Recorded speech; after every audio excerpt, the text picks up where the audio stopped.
It's 58 days before the OPCAT. Nag-review ka na ba? Ano, tara? Problem number 7.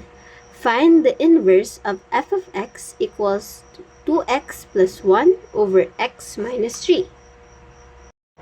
Kapag nagsasolve tayo ng inverse ng isang equation, ginagawa natin yung swapping method. Kung saan, yung x, pinapalitan natin ng y. At yung y naman, gagawin natin siyang x. Dito, ang f of x ay equivalent din siya sa y. Kaya magiging y equals 2x plus 1 over x minus 3 na equation natin para mas madali nating maintindihan at mas madali nating magawa yung swapping method. So kapag ganito na yung itsura ng equation natin, pwede na nating palitan ng x si y at ng y naman si x. Magiging x equals 2y plus 1 over y minus 3.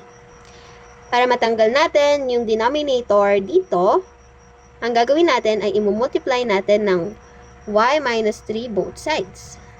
Kaya magiging xy minus 3x equals 2y plus 1. Pagsamahin natin naman yung mga may magkakaparehas na variable, gaya ni xy at ni 2y. Kaya si 2y lilipat natin sa kabila at si negative 3x naman dito sa right side.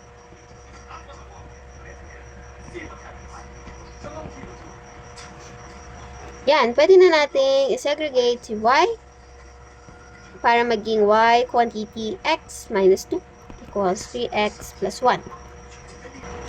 Tapos, ang goal natin, dapat matira na lang si y dito sa isang side. Kaya, divide both sides by x minus 2. Magiging y equals 3x plus 1 over x minus 2.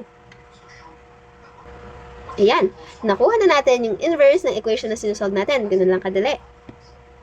Yes, papasa na tayo sa UPCAT.